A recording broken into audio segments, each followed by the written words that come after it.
Hey guys, Elizabeth Quinn here again with Elizabeth's Scenes and Scents, and welcome back to my channel. Please don't forget to check out my website, waftingwonderfulwax.scentsy.us, where I am Liz Quinn, your certified Scentsy consultant. So today, I have for you the very last of our whole series in April of all things that have to do with the Scentsy warmers. We've done design styles, I've talked to you about all sorts of different thoughts when it comes to how they look and what you can buy now and what was retired and what maybe we would see in the future in a flash sale or something.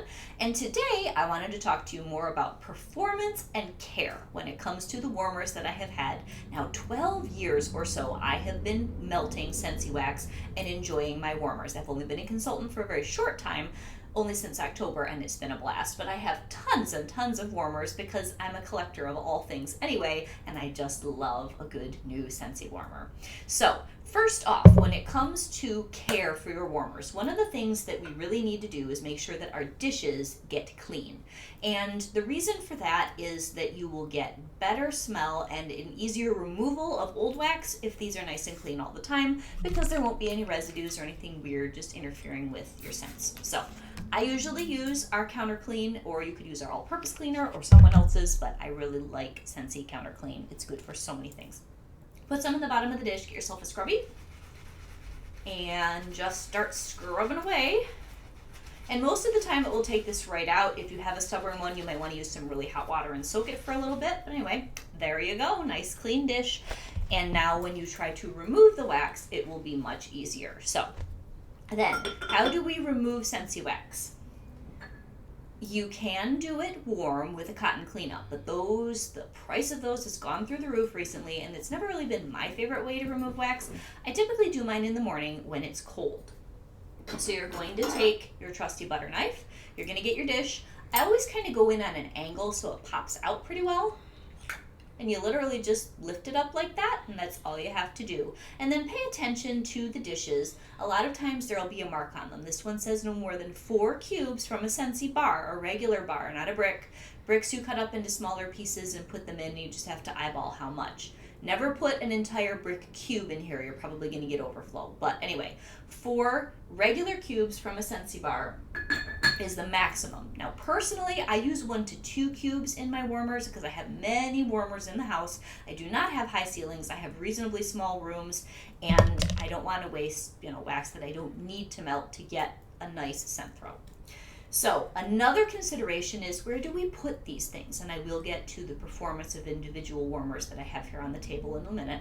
But where do we put them so that we get really good scent throw? Pay attention to where your registers are, how air currents flow through your house, and then I always kind of layer where the different warmers go. So I will take something like this, and my dogs are quite good. I don't have young children, and I don't have dogs that are too inquisitive. And I will plug these in the baseboard. Now, normally I will not put in red wax or something that might really stain. I'll use a lighter colored wax in a more vulnerable place, but I'll plug these in on the baseboard area around the house.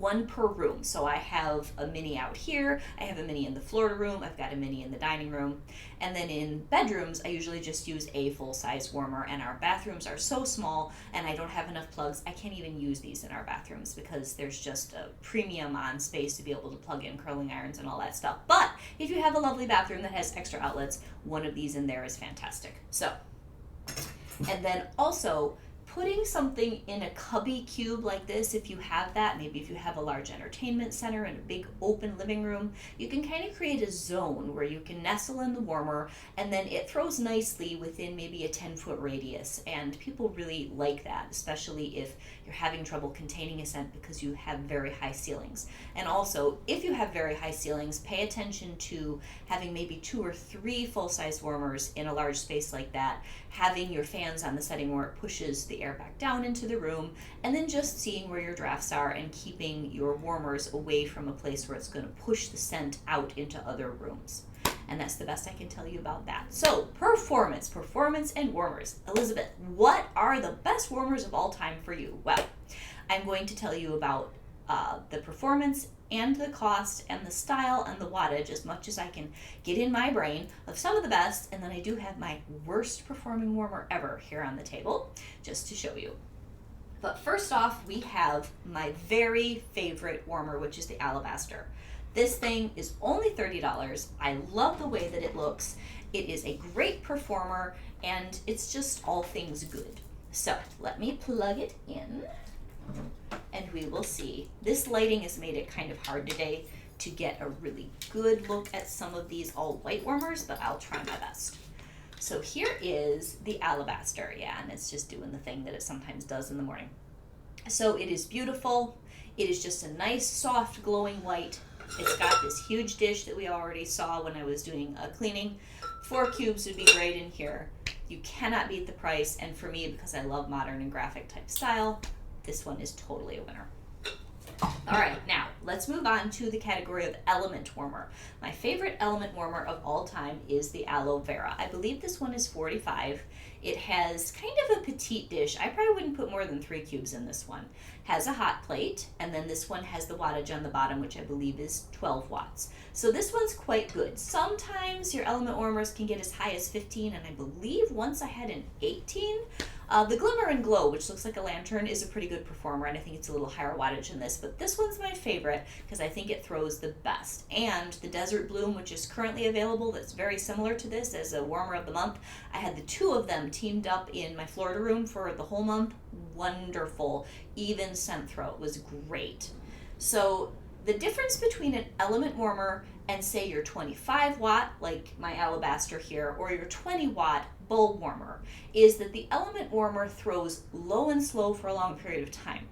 Your bulb warmer, like the next one that I want to show you, which is one of my old favorites, this one's not currently available, but this is the Stone Leaf. This thing is great for throwing scent well, but it's going to release the scent hotter and faster than something like the aloe vera. So if you want a big kaboom at the beginning, get an element warmer.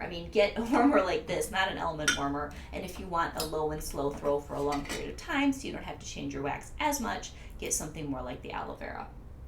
Okay, now I have a retired warmer here that I absolutely love, that I just wanted to show you guys because I don't think we've seen it on the channel yet. And this is one that I got in a special sale from a friend. And it was really interesting because it was already retired and I was so excited that I could get it. It's kind of like a personal flash sale. This is the Daisy Lantern Warmer. It is so pretty. And it throws the most beautiful pattern. I really have this thing with the pattern throwing warmers. I love the copper cast. The dish on this is huge. So this one has one of those sleeves, kind of like the Edison bulb warmers. Wonderful, wonderful, wonderful warmer. If you see this somewhere, at a garage sale or at an auction or whatever, pick it up. It is one of my favorites.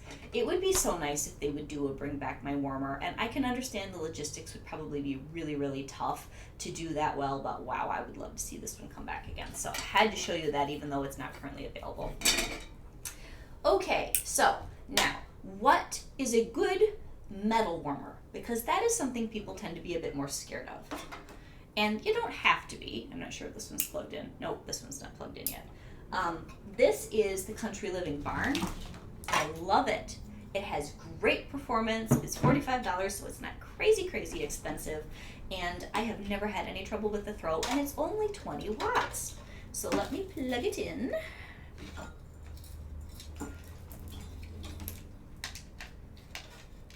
There we go. This is so cute. So this is definitely one of my favorites if you want a house type warmer. Now we have some adorable houses. We've got a little church, we have a house, we have even a mini that's a white bisque that is a house. And I love this style because it's just so homey and friendly. So this one's got lots and lots of vent holes. It's got a number 4 on the dish and it has one of these square dishes, and this one is a 20 watt bulb. Fantastic. Cannot say enough good about it. It is my favorite metal warmer. Don't be scared of them. They work fine. The copper cast is also 20 watts and it's quite good too. Maybe not quite as good as this, but good enough that I wouldn't hesitate to recommend it to people. And it's got a great wall pattern. So, okay, now there's another style which is the inlaid mosaic. And this is, I have to swap the bulb out. I was missing a bulb in one of these guys. This is last year's Night Sky from August. Love it. And you can get something similar with the dancing leaves, or maybe your flaunt your feathers, or some of the other inlaid heavy mosaic warmers like this. Oh, I love this thing. So this performs very well. I'd say almost as good as the stone leaf. And it is nice and thick, nice and heavy, big dish, great warmer.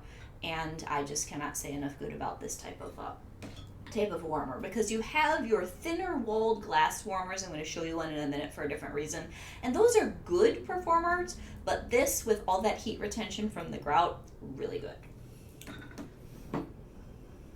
Right. So we've talked about the different styles of warmer. 25 watts does give you probably the best initial push of scent throw into the room, but 20 watt warmers that have the right ratio of dish to bulb, those are just fine. I have had a couple of 15 watt full size warmers, specifically the little tin Christmas tree from a couple years ago. It's too adorable to get rid of. It's such a beautiful warmer, but it is not the best performer in the world. Now, worst award, like the worst ever, and then I'll show you the other glass sparkly thing that I've got over here for another reason. Worst warmer I've ever had is the sea urchin. This thing, it's adorable, so I don't get rid of it because it's a great decor piece. I always end up using it like this, because when you put this lid on, two things happen. Number one, you can't smell anything, and number two, all these holes, the wax, because the dish and the cover are so close, the wax comes out and discolors and gets scummy on the top of this. So this was not Scentsy's best engineered warmer, but I always use it in my summer decor and put like 1 cube in and then just kind of leave it there because it is so stinking cute, but not a good one. So what happens if you get a warmer and it is damaged? That's what my sparkly one is here for. Once in a while, even a company as wonderful as Scentsy just messes up. I had gotten another one of this a week and a half ago in that epic haul my mom and I got together. And I took this out of the package, and it literally had chunks of coating gone off of it so that you could see the plain glass underneath, almost the size of my thumb. And I thought, this is ridiculous. Also, every time I would touch it, the stuff would shed. So there was just something wrong with that particular one. They had either missed a step or what, I don't know, but it was a mess. So this one is gorgeous. It's perfectly fine. Now, this type of warmer I don't feel performs quite as well in the glass department as the one that I showed you with the inlaid mosaics, because it's got a thinner wall. This one's a 20 watt. It's absolutely stunning. I will plug it in for you. But it's a good performer. It's not a great performer, but it's a looker.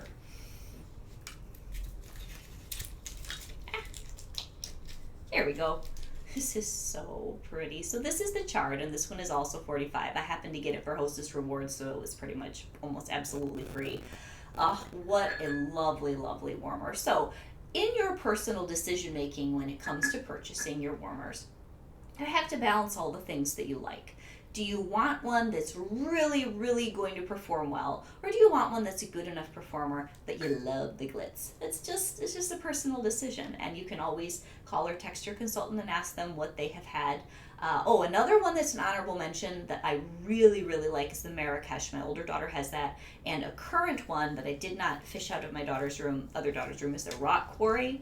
That thing's amazing. It's just a little bit more expensive. That one's $55. So that's everything I can think of about full-size warmers. Let's also talk about the minis.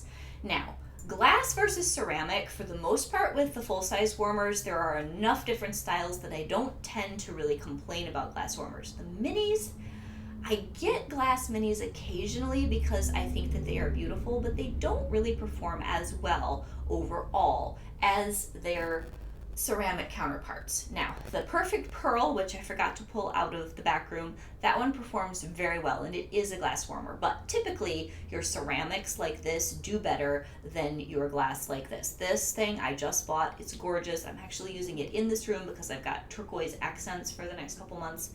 It's a stunner, but in a room that doesn't have any heating or cooling issues, the wax does not pull out in this. So I have always had issues with glass minis. I will plug these guys in to show you both of them. The ceramic minis tend to pull out quite well and retain their heat, and you can get them in different styles. You can do the unglazed, you can do the glazed like this, which is the spot on, and then you can put something on a tabletop base, which I will show you in a minute. So we have here there we go. Yes. Oh, and this one doesn't want to show up either this morning. The Hope and Peace with this beautiful little radiating stripies, and I guess you're not going to really get to see it. It's gorgeous and so happy, and I love this. So this type does very, very well when it comes to pooling out and staying consistent. Now, this one is gorgeous, absolutely gorgeous. Throws a beautiful pattern on the wall, is a lovely color, but like I said, the wax just doesn't pull out all that well, so kind of sad. Anyway, next I will show you what you can do with a mini on a tabletop base. And you can get a glass tabletop base or a ceramic tabletop base. Pay attention to the material of your warmer so that you don't get the wrong one in the mail and you're frustrated. So this one is one of the better glass ones. It performs, it's a little bit smaller in diameter this way too than the Crowned in Gold, or the worst one I ever had in minis was the Wildlife. Oh, that does not melt wax. It just doesn't matter what room I even put it in. So this is the Gilded Leaves from last fall. It is stunning. Love it, love it, love it, love it, love it.